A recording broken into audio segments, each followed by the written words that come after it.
Hello दोस्तों, नमस्कार। जैसा कि आपको पता है कि कोई भी एग्ज़ाम हो, चाहे वो स्टेट लेवल का हो, चाहे वो सेंट्रल गवर्नमेंट का हो, कोई भी एग्ज़ाम हो, आपके एलसीएम और एचसीएफ से क्वेश्चन हमेशा आते हैं। या आप टाइम एंड वर्क लगाते हैं या कोई और दूसरा चैप्टर लगाते हैं जहाँ एलसीएम निकालने की ज़रूरत पड़ जाती है या एचसीएफ निकालने की ज़रूरत पड़ जाती है। तो आज हम यही एलसीएम और एचसीएफ के चैप्टर को पूरे डिटेल से पढ़ने जा रहे हैं। तो आपको इस बात को समझना है। और सबसे बड़ी बात यह है कि हम जितने भी क्वेश्चन कराएंगे वो आपको पीडीएफ के थ्रू टेलीग्राम में मिल जाएंगे। और हम एलसीएम जो प्रीवियस ईयर में आए क्वेश्चन हैं उनको भी करेंगे, और जितने भी आपके टाइप बन सकते हैं एलसीएम और एचसीएफ को सारे टाइप बड़े डिटेल से करेंगे। और जब आप पूरा चैप्टर पढ़ चुकेंगे तो आप देखेंगे कि एलसीएम और एचसीएफ का कोई ऐसा क्वेश्चन नहीं है जो आपको कभी परेशान करेगा। तो चलिए देखते हैं एलसीएम और एचसीएफ के क्वेश्चन को कैसे सॉल्व कर सकते हैं। सबसे पहले तो दोस्तों इस बात को समझना है आपको कि एलसीएम होता क्या है और एचसीएफ होता क्या है। तो ये एलसीएम लिखा है तो इस एल का मतलब होता है लोएस्ट या लीस्ट। क्या होता है भाई? लोएस्ट या लीस्ट। देखो बड़े आराम से पढ़ेंगे, कोई जल्दबाजी नहीं है। सी का मतलब क्या है? कॉमन है।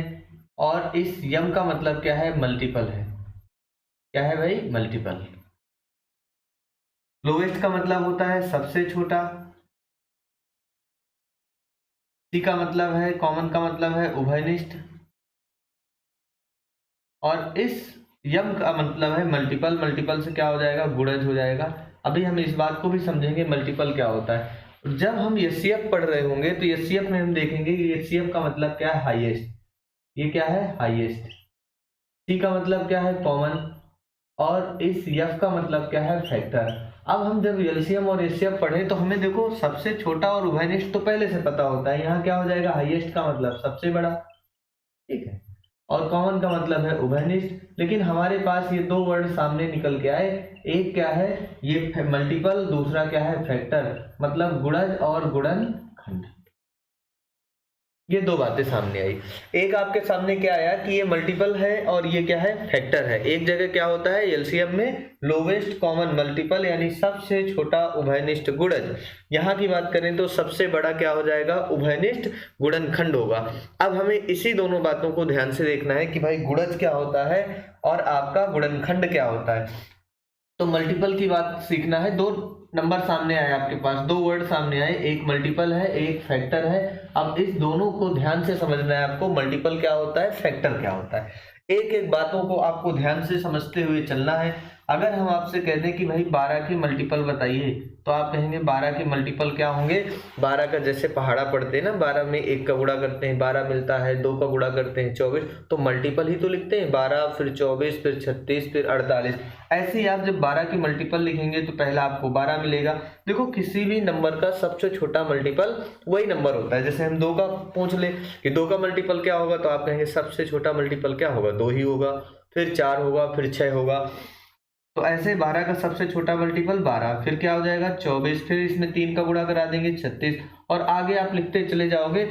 ये मल्टीपल की संख्या कोई सीमित नहीं है, जितने चाहो उतने आप लिख सकते हैं। तो इन्हें बोलते हैं मल्टीपल, जिन्हें कहते हैं गुणज। तो 12 के कितने गुणज हो गए? 12, 24, 36। आगे आप लिखते जाओ, जितने चाहो उतने लिख सकते हैं। तो सबसे छोटा गुणज तो आप बता सकते हैं, लेकिन सबसे बड़ा गुणज नहीं बता सकते, क्योंकि देखो ऐसे करते करते आप चले जाओगे, जितनी बड़ी संख्या से 12 में गुणा करते जाओगे वैसे आपके मल्टीपल मिलते जाएंगे। लेकिन जब हम फैक्टर की बात करते हैं कि भाई 12 के फैक्टर बताइए, तो फैक्टर क्या होता है कि वह जिस संख्या का फैक्टर पूछा जाए, जैसे आपसे पूछा जा रहा है कि 12 के फैक्टर बताइए, तो आप कहोगे 12 कुल कितनी संख्याओं से पूर्णतया कटता है? कितनी संख्या से कट सकता है? 12 भाई 1 से कटेगा, 2 से भी आप 12 को काट सकते हैं, 3 से भी काट सकते हैं, 4 से भी 12 में भाग लग जाएगा, और 6 से भी चला जाएगा, और 12 खुद 12 से पूर्णतया विभाजित हो जाएगा। मतलब वह नंबर जितनी संख्याओं से पूर्णतया विभाजित है वही उनके क्या होते हैं? गुणनखंड होते हैं या उनके फैक्टर होते हैं। तो ये आ गए आपके फैक्टर और ये आ गए आपके मल्टीपल। तो 12 के कितने फैक्टर? 1 2 3 4 5 6। 6 से ज्यादा फैक्टर नहीं होंगे, लेकिन मल्टीपल जितने चाहो उतने आप लिख सकते हैं। तो ये दो फर्क आपको समझना है कि मल्टीपल क्या होते हैं, फैक्टर क्या होते हैं। 12 जितनी संख्याओं से कटेगा पूर्णतया वही इसके क्या होंगे, फैक्टर होंगे। अब जैसे आपसे पूछ लिया जाए 6 के फैक्टर बताइए, तो आप कहेंगे 6 1 से कटेगा, 2 से कटेगा, 3 से कटेगा और 6 कुछ 6 से कटेगा। तो 6 के फैक्टर कितने हो गए, 1 2 3 6। लेकिन मल्टीपल की बात करें तो आप कहेंगे 6 लिख सकते हैं, 12 लिख सकते हैं, 18 लिख सकते हैं, आगे भी आप कई सारी संख्याएं लिख सकते हैं। तो आपको ये दो बातें तो समझ में आई होंगी कि भाई मल्टीपल क्या होता है, फैक्टर क्या होता है। अब देखिए एलसीएम का डिफिनीशन ही आपने पढ़ा सबसे छोटा उभयनिष्ठ गुणज, और एचसीएफ का डिफिनीशन पढ़ा सबसे बड़ा उभयनिष्ठ गुणनखंड। वहां गुणनखंड होता है, यहाँ क्या होता है, गुणज होता है। ठीक, मिटाते हैं। अब इस बात को देखते हैं कैसे क्वेश्चन में अप्लाई कर सकते हैं। भाई अगर आपको चीजें समझ में आती जाए तो कमेंट बॉक्स में कमेंट भी करते रहिए और वीडियो को लाइक करते रहिए और अपने दोस्तों के साथ शेयर करिए। देखिए अगर हम कह दें आपसे कि 8 का और 6 का एलसीएम बताइए, तो देखो आप क्या करेंगे, एलसीएम क्या होता है, लोवेस्ट कॉमन मल्टीपल। तो हम 8 के मल्टीपल निकालते हैं, पहला 8 मिलेगा, फिर 16 मिलेगा, फिर आपको 24 मिलेगा, फिर 32 आ जाएगा, फिर कितना आ जाएगा, 40 आ जाएगा, फिर 48 आ जाएगा। ऐसे ही आगे चलता जाएगा। 6 के मल्टीपल पूछे तो पहला 6 होगा, फिर 12 होगा, फिर 18 होगा, फिर 24 होगा, फिर कितना होगा 30, फिर 36, फिर 42 और फिर क्या आ जाएगा 48। आगे भी आपको कई सारे मल्टीपल मिलेंगे, लेकिन हमारी डिफिनीशन क्या कहती है, लोवेस्ट कॉमन मल्टीपल ऐसा होना चाहिए। तो आप देखो दोनों में कॉमन कौन सा है, पहला कौन सा नंबर मिला कॉमन, तो आप कहेंगे 24 मिला, 24 इसमें भी है, 24 इसमें भी है। फिर कौन सा मिला, 48 मिला, 48 इसमें भी है, 48 इसमें भी है। दोनों में कॉमन है, वही मल्टीपल आपका एलसीएम होता है। लेकिन कौन सा, लोवेस्ट, सबसे छोटा। तो आप बताओ 24 और 48 में कौन सा सबसे छोटा है, आप कहेंगे 24 सबसे छोटा है। भाई 24 में मिला, 48 आगे मिल सकता है 72, ठीक। लेकिन हमें सबसे छोटा मल्टीपल बताना है, तो आप कहेंगे एलसीएम वह नंबर होता है जो दोनों का सबसे छोटा उभयनिष्ठ मल्टीपल यानी गुणज। तो 8 और 6 का सबसे छोटा उभयनिष्ठ गुणज कौन सा है, 24 है। तो 24 ही आपका क्या हो जाएगा, एलसीएम हो जाएगा। इस बात को दूसरे तरीके से समझिए कि एलसीएम क्या होता है। 8 और 6 का एलसीएम पूछा तो आप कहेंगे एलसीएम वह सबसे छोटा नंबर जो 8 से भी कट जाए, 6 से भी कट जाए। तो देखो 24 ही वह सबसे छोटी संख्या है जो 8 से भी कट रही है और 6 से भी पूर्णतया विभाजित है। बात समझ में आई होगी आपको। ये होता है एलसीएम, जो आपने डिफिनीशन लिखी उसका मतलब ये निकला। अब हम देखते हैं एचसीएफ में भी हमने डिफिनीशन लिखा था हाईएस्ट कॉमन फैक्टर। तो अगर अब 8 और 6 का आप एचसीएफ भी निकालने लग जाओ तो देखो यहाँ पे फैक्टर निकालेंगे। आप क्या निकालेंगे, फैक्टर। 8 के फैक्टर कितने होते हैं, तो आप कहेंगे 8 कितनी संख्याओं से कट सकता है, 1 से कटेगा, 2 से कटेगा, 4 से कटेगा और 8 खुद 8 से कटेगा। 6 की बात करें तो 6 1 से कटेगा, 2 से कटेगा, 3 से कटेगा, 6 खुद 6 से कटेगा। तो इनके कितने फैक्टर आ गए, ऐसे। दोनों में कॉमन कौन सा है, एक तो एक दोनों में कॉमन है, एक क्या कॉमन है, दो दोनों में कॉमन है। लेकिन हमने क्या पढ़ा है कि सबसे बड़ा उभयनिष्ठ गुणनखंड, तो 2 उभयनिष्ठ गुणनखंड मिले, दोनों में एक कॉमन है, दोनों में क्या उभयनिष्ठ है, 2। लेकिन सबसे बड़ा कौन सा है, तो आप कहेंगे इन दोनों में बड़ा है क्या, 2। तो आपका एचसीएफ क्या हो जाएगा, 2 आपका एचसीएफ हो जाएगा। यही तो आपने पढ़ा कि हाईएस्ट कॉमन फैक्टर मतलब एचसीएफ क्या होता है, वह सबसे बड़ी संख्या जिससे आप 8 और 6 पूर्णतया विभाजित हो जाए। एचसीएफ क्या होता है, वह सबसे बड़ी संख्या जिससे 8 और 6 पूर्णतया विभाजित हो जाए। एचसीएफ से आपको संख्याओं को भाग देना है कि 8 और 6 को वह कौन सी संख्या है जो पूर्णतया विभाजित कर सके दोनों को। तो आप कहेंगे 8 और 6 को, 2 ही एक संख्या है जो 8 को भी भाग लगा सकती है और 6 को भी। बात समझ में आई होगी। ये हाईएस्ट कॉमन फैक्टर का मतलब क्या है। अब देखिए कुछ चीजें आपको ऐसे भी समझना है, जैसे हम आपसे कह दें एलसीएम और एचसीएफ समझ में आया होगा आपको कि एलसीएम क्या होता है, एचसीएफ क्या होता है। अब इनके निकालने के बहुत सारे तरीके हैं। एक जैसे हम सामने हमारे लिखा है 36, 27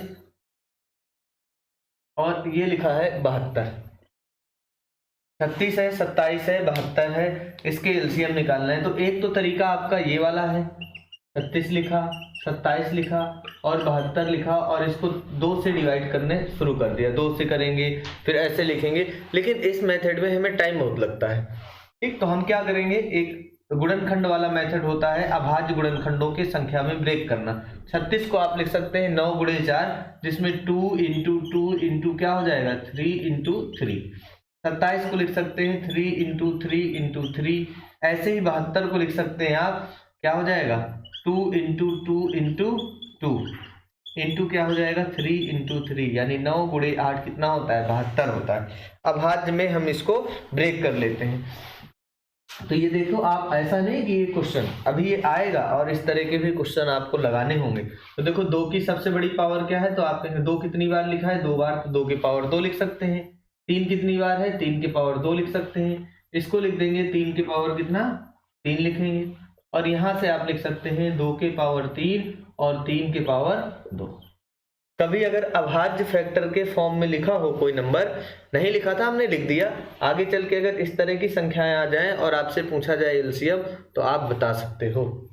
अब देखो मेरे प्यारे दोस्तों, आप इस बात को समझिए कि अगर आपसे पूछा जाए कि इनका एलसीएम बताइए, हमेशा याद रखना है कि इनका एलसीएम निकालते समय जो भी नंबर है, जैसे 2 है तो 2 की हाईएस्ट पावर क्या है 3, तो आप कहेंगे 2 की सबसे बड़ी पावर क्या है 3, हमने ऐसे लिख दिया 2 हो गया।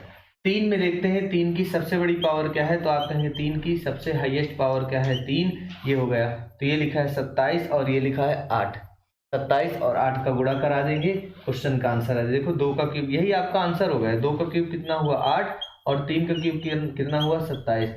8 7 56, 8 गुणे 2 16, 16 5 21, 216 इसका आंसर आया। हमारे कहने का मतलब है इस तरह आपको लगाना नहीं है, आपको ये बात समझना है कि जब अगर इस फॉर्म में लिखा है, इस फॉर्मेट में लिखा है, तो एलसीएम अगर अभाज्य गुणनखंड के फॉर्म में लिखा हो, तो आप देखेंगे उस 2 का सबसे हाईएस्ट पावर कौन सा है, तो आप कहेंगे 2 की सबसे बड़ी घात 3 है। 3 की सबसे बड़ी घात क्या है 3 है। क्यों?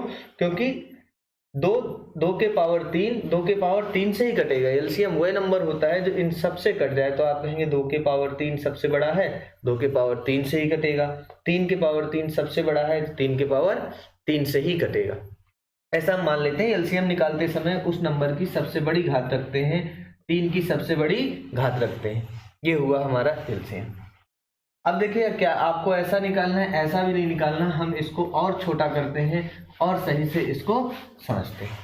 जैसे आपके पास लिखा है 36, 27 और ये लिखा है 72 और पूछा जा रहा है इसका एलसीएम बताइए, तो आपको ये बात पता है कि एलसीएम तो वह सबसे छोटा नंबर होता है जो 36 से कट जाए, 27 से कट जाए और 72 से पूर्णतया कट जाए, वही तो होता है एलसीएम, लोवेस्ट कॉमन मल्टीपल, यानी सबका लोवेस्ट, सबका सबसे छोटा उभयनिष्ठ मल्टीपल होता है, गुणज होता है। ऐसा छोटा नंबर जो 36 से भी कट जाए, 27 से भी कट जाए, 72 से भी कट जाए, तो हमें क्या कर लेना है, सबसे बड़ी संख्या को ही आप एलसीएम मान लिया करो। तो हमने सबसे बड़ी संख्या 72 को ही एलसीएम मान लिया और इसको लिख दिया 9 गुणे 8, क्योंकि 72 भाई 72 से ही तो कटेगा क्या, और इससे छोटा नंबर इसको काट पाएगा नहीं, और इससे बड़ा नंबर कोई इसको काट पाएगा नहीं। 72 से ही पूर्णतया विभाजित होगा, तो हमने माना कि 72 आपका एलसीएम है। अब देखिए करना क्या है, अब आप देखेंगे 72 तो है, लेकिन 36 से भी तो भाग जाना चाहिए। क्या 36 इसमें है, तो आप कहेंगे 36 बनता है 9 गुणे 4 से, 9 भी इसमें है और 4 भी इसमें है, इसका मतलब 36 ऑलरेडी है, इसमें हमें गुणा करने की जरूरत नहीं। अब देखो 72 से भी भाग जाने लगा, जो आपने एलसीएम माना था वो 72 से भी भाग जाने लगा 36 से।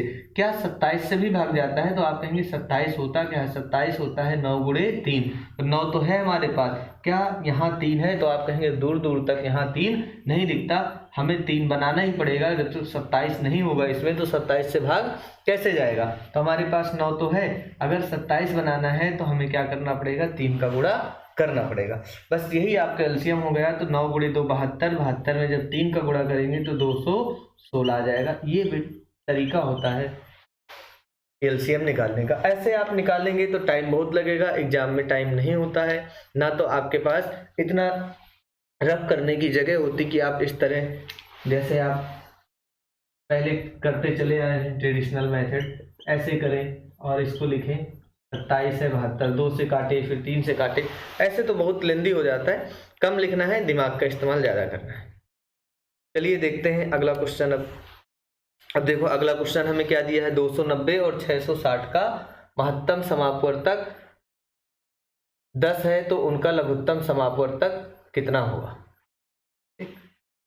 मिटाते हैं इसको। और इससे पहले हम एक कॉन्सेप्ट और समझते हैं। एलसीएम तो आपने समझा ही, एचसीएफ भी अभी पढ़ेंगे। पहले हम एलसीएम के सारे क्वेश्चन कर लेंगे, फिर एचसीएफ के करेंगे, फिर इनके लैंग्वेज बेस्ड जो क्वेश्चन होंगे सारे क्वेश्चन करने होंगे। सबसे पहले आप इस बात को समझिए कि अगर हम आपसे कह दें एक संख्या 12 है और एक संख्या 15 है, तो 12 और 15 का एचसीएफ क्या होगा? तो आप कहेंगे एचसीएफ वह सबसे बड़ी संख्या होती है जो इनको पूर्णतया विभाजित कर सके। तो दोनों में कॉमन क्या है? तो आप कहेंगे दोनों में कॉमन 3 है, और 3 ही क्या होगा? इसका एचसीएफ होगा। 3 से ये भी कटेगा, 3 से ये भी। और एचसीएफ जब हम आपको पढ़ाएंगे तो हम बताएंगे किसी भी दो संख्याओं का अंतर निकाल दो तो उससे बड़ा एचसीएफ नहीं हो सकता। तो 12 और 15 का अंतर कितना हुआ? 3। तो हमारा 3 से बड़ा एचसीएफ नहीं हो सकता। या तो 3 होगा या तो 3 का कोई ना कोई गुणनखंड होगा। अब आप इनका एलसीएम निकालो। जब हम इनका एलसीएम निकालेंगे तो एलसीएम कितना आएगा? देखो 15 को हम एलसीएम मान लेते हैं तो हम इसको लिख सकते हैं 5 गुणे 3, 15 हो गया। अब भाई 12 भी तो बनना चाहिए, तो 12 बनता कैसे? 4 गुणे 3 से बनता है। हमारे पास 3 तो है, 4 कहीं नहीं है, 4 का गुणा कर देंगे तो आपका 12 भी हो गया, 15 भी हो गया। यही 12 और 15 का एलसीएम। तो 5 गुणे 3 15, 15 गुणे 4 60, 60 आपका एलसीएम हुआ। अब देखो अगर हम एलसीएम और एचसीएफ का गुणा करा दें आपस में, एलसीएम और एचसीएफ का, तो क्या ये पहली और दूसरी संख्या के गुणनफल के बराबर होगी? आप देख के देखो, पहली संख्या एलसीएम कितना है? 60 और एचसीएफ कितना है? 3। पहली संख्या 12 और दूसरी संख्या 15। 60 और 3 का गुणा 180 होता है, और 15 और 12 का गुणा भी 180 होता है। यहाँ से हमारा एक कॉन्सेप्ट निकला कि भाई दो संख्याओं का गुणनफल उनके एलसीएम और एचसीएफ के गुणनफल के बराबर होता है। ये बात आपको याद रखनी है, नोट डाल के आप इस बात को लिख लो कि दो संख्याओं का गुणनफल या दो संख्याओं के लासा और मासा का गुणनफल, एलसीएम और एचसीएफ का गुणनफल उन दोनों संख्याओं के गुणनफल के बराबर होता है। ये कॉन्सेप्ट आपको लिखना है। यहाँ आप कितनी भी ऐसे संख्याएं मानिए और हर बार आप निकालेंगे तो लासा और मासा का गुणनफल इन्हीं दोनों संख्याओं के गुणनफल के बराबर होगा। ये आप निकाल के प्रूव करके देख सकते हैं। ये बात आपको याद भी रखनी है, ठीक। ये तो मेरे प्यारे दोस्तों, अगर आपको वीडियो अच्छा लगता है तो कमेंट बॉक्स में कमेंट करके ज़रूर बताएं, और वीडियो को लाइक करें, शेयर करें अपने दोस्तों के साथ। चैनल को सब्सक्राइब भी करते जाइए आप लोग। तो ये आपका नोट डाल के लिखने ना, लासा और मासा का गुणनफल पहली और दूसरी के गुणनफल के बराबर होता है। अब ये जो क्वेश्चन आपके सामने लिखा है, ये क्वेश्चन क्या लिखा है कि दो संख्याएं आपके पास, एक 290 है और दूसरी कितनी है? 660 है। इनका एचसीएफ कितना दे रखा है? एचसीएफ इनका दे रखा है 10। आपसे पूछा गया है कि इनका एलसीएम बताइए।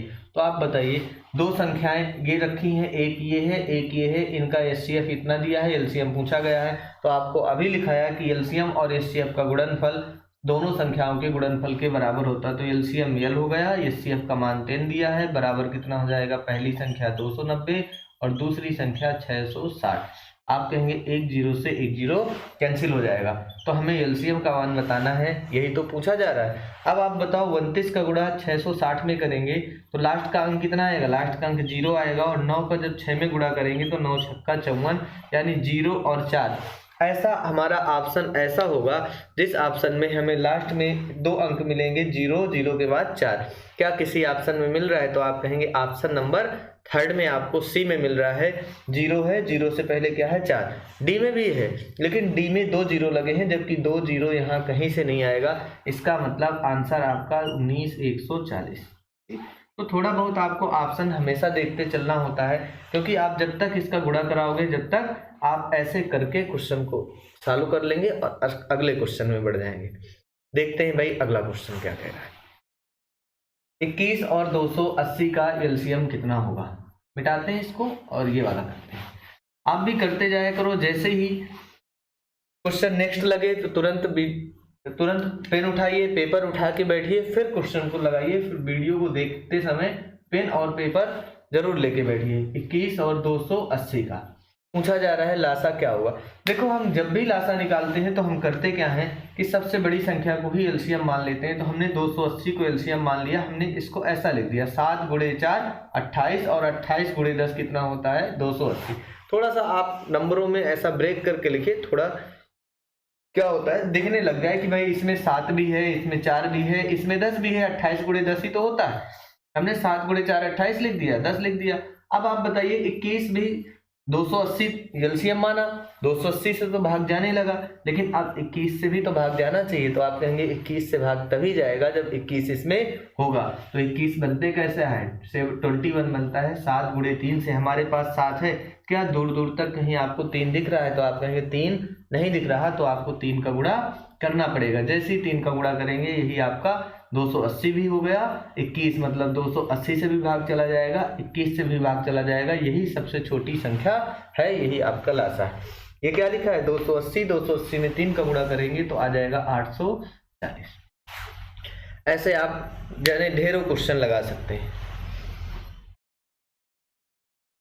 चलिए चलते हैं अगले क्वेश्चन की तरफ। अगला क्वेश्चन हमसे कह रहा है, अब देखो इस फॉर्म में आ गया और इनका एलसीएम निकालने को आएगा, तो हम देखेंगे कि हमारे पास 15x³ है और ये लिखा है y की पावर क्या लिखा है 4 लिखा है। एक संख्या हमारे पास लिखी है 12x² और y की पावर क्या लिखा है 5 लिखा है। हम जब इनका एलसीएम निकालेंगे तो सबसे पहला तो तरीका ये होता है कि पहले आप इन जो नंबर लिखे हैं, संख्या लिखी है, इनका एलसीएम निकालिए। तो देखो 15 और 12 का एलसीएम निकालना पड़ेगा। तो 15 का एलसीएम क्या होगा 12 और 15, 15 और 12 का जब एलसीएम निकालेंगे तो हम किसी बड़ी संख्या को मान लेते हैं। 15 को हमने माना यही हमारा एलसीएम है और 15 को लिख दिया 5 गुणे 3। अब 12 भी तो इसमें होना चाहिए, तो आप कहेंगे 12 बनता कैसे, 12 बनता है 4 गुणे 3 से। हमारे पास 3 तो है लेकिन 4 नहीं है, हम 4 का गुणा और कर देंगे। 5 गुणे 3 15, 15 गुणे 4 60। तो जब इन अंकों का निकालेंगे, संख्याओं का निकालेंगे, तो इनका लासा कितना आएगा 60। अब देखो ऑप्शन एक बार देख लेना होता है, क्या किसी और ऑप्शन में 60 बना है, नहीं बना, तो आपको आगे सोचना ही नहीं है, आंसर आ जाएगा फर्स्ट नंबर क्या आ जाएगा 60x³ और y³। लेकिन फिर भी आप ऐसे लिखना चाहो तो देखो ये जो वेरिएबल लिखा है x की मैक्सिमम पावर क्या है 3, ऐसे लिख देंगे। ऐसे y की मैक्सिमम पावर क्या है 5, यही आपका एलसीएम है। क्यों ऐसा लिख दिया, क्योंकि x³ सबसे बड़े नंबर को ही एलसीएम मान लेते हैं। तो x³ लिखा है, x² लिखा है, तो हमने x³ को ही एलसीएम मान लिया। अब x² तो इसमें रहेगा। y4 और y की पावर 5 में बड़ा नंबर कौन सा है, y की पावर 5, तो हमने y की पावर 5 को मान लिया। अभी सिखाया था कि अभाज्य गुणनखंड हो तो आप क्या करते हो, सबसे बड़ी पावर को ही एलसीएम माना जाता है। ठीक है, अगला क्वेश्चन देखते हैं। देखिए ये तो आप कर ही लोगे, इनका एलसीएम निकालना है, ठीक, इनका भी एलसीएम निकालना है, ये भी एलसीएम है, और ये सारी पीडीएफ आपको टेलीग्राम में मिल जाएगी। टेलीग्राम है हमारा दीपक 5100 या मैथ्स बाय दीपक विश्वकर्मा या दीपक 5100 डाल के आप सर्च करेंगे तो आपको टेलीग्राम में मिल जाएगा। देखो क्वेश्चन ये एलसीएम कराने का कोई ऐसा नहीं है कि एलसीएम आपको आते नहीं है, लेकिन देखो एग्जाम में आए हुए क्वेश्चन है और इनको आपको जल्दी से करना है, तो इनकी प्रैक्टिस करना है। जैसे यही क्वेश्चन देख लेते हैं, 34 है, 51 है और ये लिखा है 68। इनका एलसीएम निकालना है, तो हमने क्या बताया कि सबसे बड़ी संख्या को ही एलसीएम मान लो। आप 68 को एलसीएम मान लो, इसको लिख सकते हैं 17 गुणे 4। अब एलसीएम तो हो गया, अब आप कहेंगे 51 भी इसमें होना चाहिए। तो देखो 51 कैसे बनता है, 17 गुणे 3 से 51 बनता है। हमारे पास 17 तो है, क्या 3 है, तो आप कहेंगे 3 नहीं है, हमें 3 का गुणा कराना पड़ेगा। हमने करा दिया। अब 68 भी हो गया, 51 भी हो गया। अब आपको 34 भी देखना है, क्या यहाँ कहीं 34 है, तो आप कहेंगे बिल्कुल 17 इसके पास है, 2 यहाँ रखा है, 17 गुणे 2 34 पहले से है, तो आप गुणा कराने की जरूरत नहीं है। 34 से भाग लग जाएगा, 68 से भी लग गया, 51 से भी लग गया और 34 से भी भाग लग गया, यही आपका तो एलसीएम होता है। अब देखो ये 17 गुणे 4 68, 68 में 3 का गुणा करेंगे, ये आ जाएगा 3 गुणे 8 24, 3 छंग 18 2 20, 204 आपका क्या आया एलसीएम आया। ऐसे आप चुटकियों में क्वेश्चन को कर सकते हैं। ये वाला मेथड अप्लाई करेंगे टाइम ज्यादा लगेगा। अगला क्वेश्चन देखते हैं, 15 18 24 का लासा कितना होगा, निकाल सकते हो भाई 15 18 24 का। देखो कितनी जल्दी आपको निकाल के दिखाते हैं। लिखना नहीं है, लिखने की आदत आपको कम करनी है, सोचने की, माइंड का यूज ज्यादा करना है, पेन का यूज कम करना है। 15 18 24 में हमने सबसे बड़ी संख्या को एलसीएम माना और इसको लिख दिया 6 गुणे 4। एलसीएम क्या मान लिया हमने, 24 ही हमारा एलसीएम है, तो 24 से तो भाग जाने लगा। अब ये 18 से भी भाग जाना चाहिए 15 से, तो 18 बनाने के लिए आपको करना क्या पड़ेगा, 18 बनता कैसे 6 गुणे 3 से। 6 तो है आपके पास, क्या यहाँ 3 है? नहीं है, हमें 3 का गुणा करना पड़ेगा। अब देखो 18 से भी भाग जाने लगा, अब 15 भी तो इसमें होना चाहिए। तो 15 बनता कैसे है? तो आप कहेंगे 5 गुणे 3 से। नंबर का नॉलेज है ना चाहिए आपको। 15 5 गुणे 3 से बनता है, हमारे पास 3 तो है, क्या आपके पास 5 है? तो आप कहेंगे 5 नहीं है, हमें 5 का गुणा करना पड़ेगा तभी ये बन पाएगा। अब देखो 5 गुणे 3 15, 15 गुणे 4 60, और 60 का जब 6 में गुणा करेंगे तो कितना आ जाएगा? 360, और 360 यानी डी नंबर क्वेश्चन का आंसर है। ऐसे लगा पाओगे क्वेश्चन। एक अगला देखते हैं। ये क्वेश्चन कह रहा है कि 14 42 से 70 का लासा कितना होगा।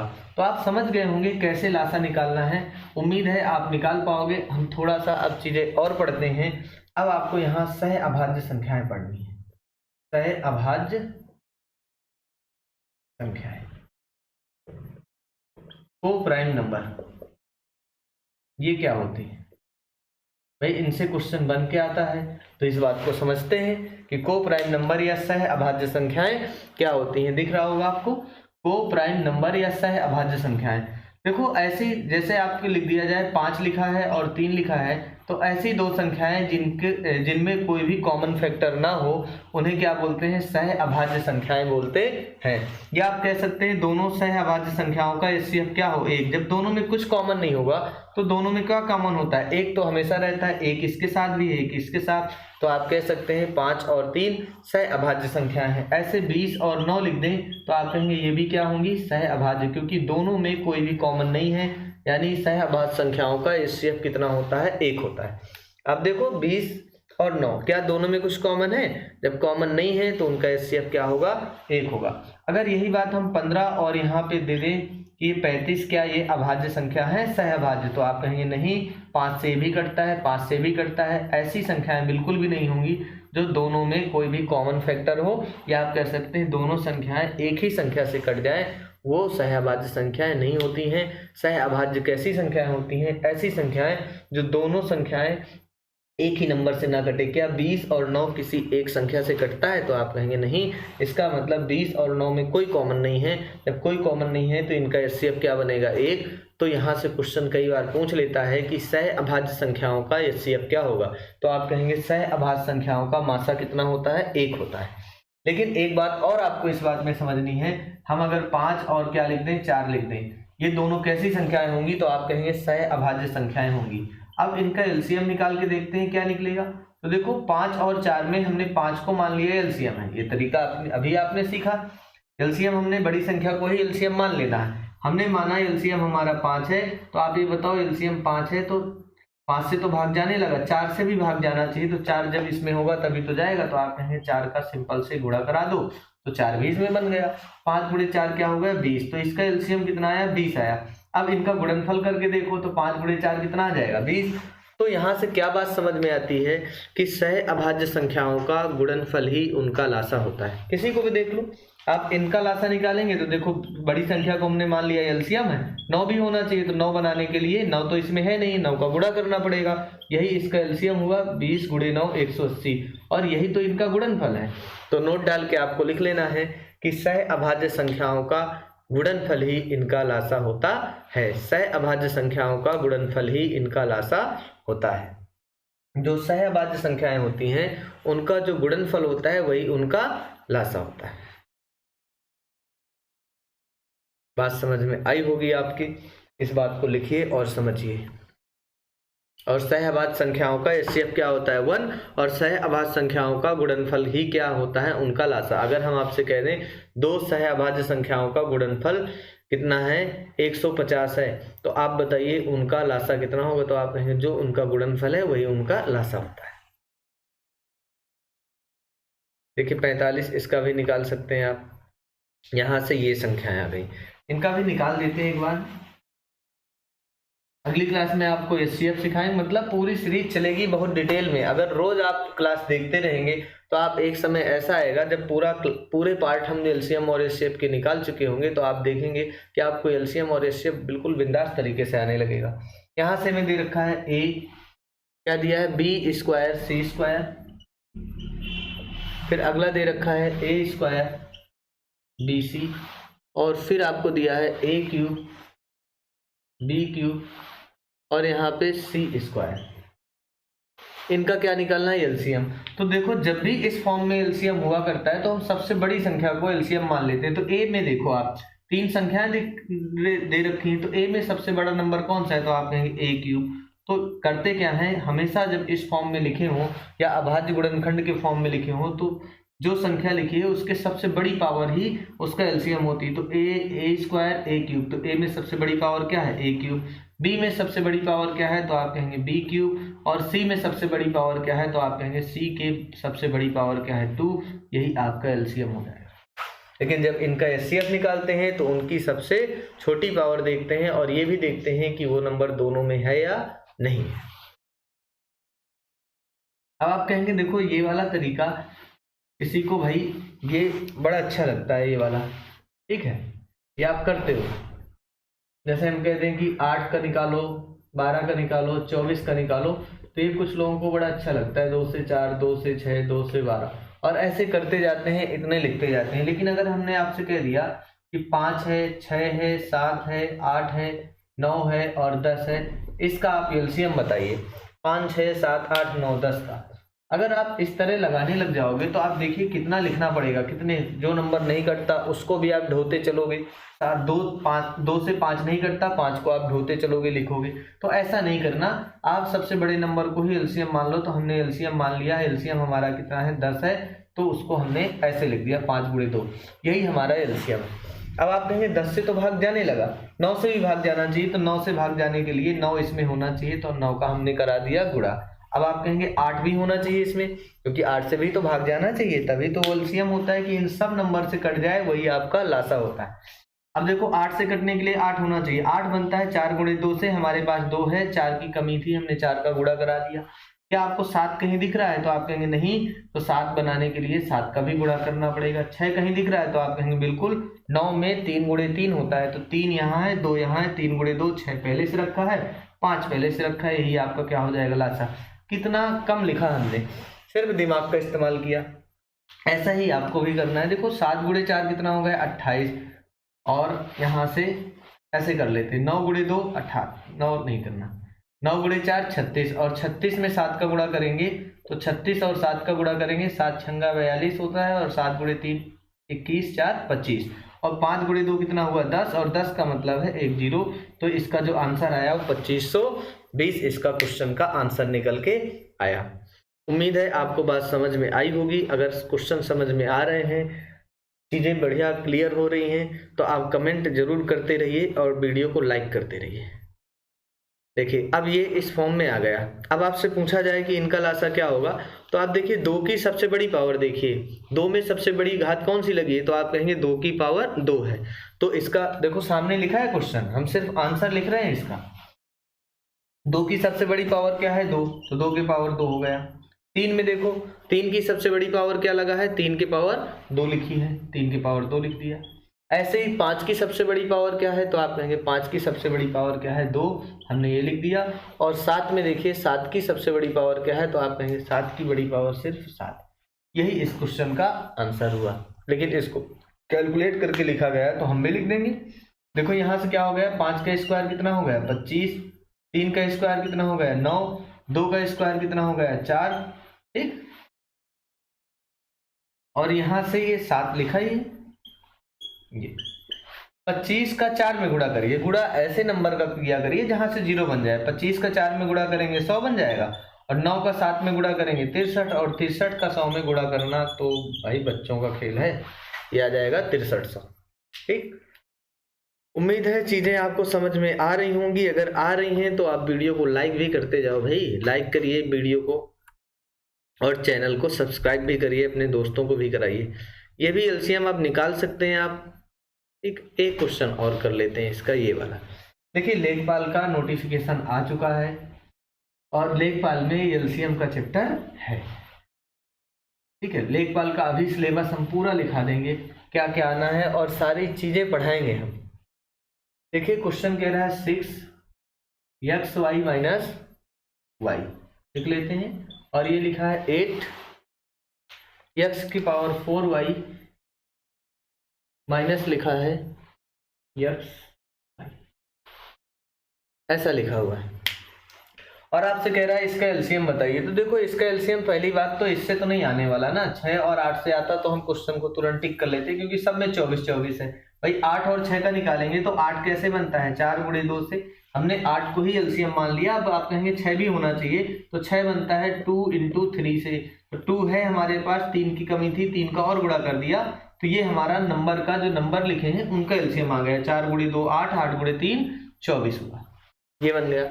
अब हम ये देखते हैं कि भाई इनका भी तो एलसीएम निकालना है। तो देखो इनमें हमने कॉमन क्या कर लिया, y कॉमन कर लिया इस वाले में, तो यहाँ बचा x - 1।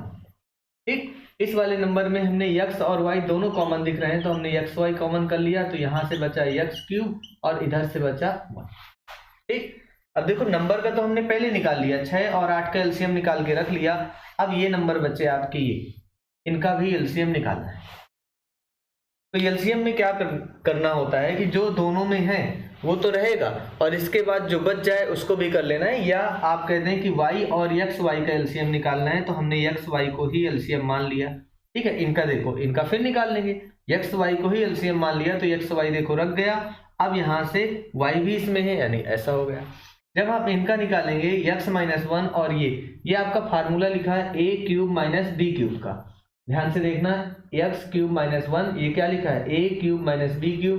ये फार्मूला होता है a - b यानी x - 1, और दूसरे ब्रैकेट में होता है x² यानी a² प्लस कितना होता है ab और प्लस b²। तो यहाँ b का मान क्या है 1, b का स्क्वायर क्या आ जाएगा 1, और ab आ जाएगा यानी कि प्लस का x × 1x। ये इतना। अब देखो यहाँ से x - 1 यहाँ भी है, x - 1 ये भी है, तो ये भी आ जाएगा x - 1। दोनों में जो होता है उसको रख दो, इसके बाद ये भी रख दीजिए x² प्लस x और प्लस 1, ये आपका एलसीएम हुआ। तो यहाँ से 24 xy हुआ, और इनका दोनों का गुणा करा देंगे तो फिर से वही बन जाएगा, क्या बन जाएगा x - 1, और क्या हो गया ये x² प्लस, ये क्या लिखा है x³ - 1। चलो ये लिख दिया, ये आपका एलसीएम होगा। जो ऑप्शन नंबर किसमें लिखा है, ऑप्शन नंबर लिखा है फर्स्ट में, 24 xy x³ - 1। ऐसे करके आप एलसीएम इनके निकाल सकते हैं। उम्मीद है आपको वीडियो अच्छा लगा होगा। अगर आपको वीडियो अच्छा लगा तो लाइक करिए, शेयर करिए, अपने दोस्तों के साथ वीडियो को शेयर करिए और चैनल को सब्सक्राइब करिए। मिलते हैं इसके अगले पार्ट में, जिसको हम, और ध्यान देना ये आप दीपक 5100 ये पूरे क्वेश्चन हमने जितने कराए भी हैं, कुछ नहीं कराए हैं, तो ये सब आपको PDF के थ्रू मिल जाएगा। तो मिलते हैं अगली क्लास में, तब तक के लिए नमस्कार, जय हिंद दोस्तों।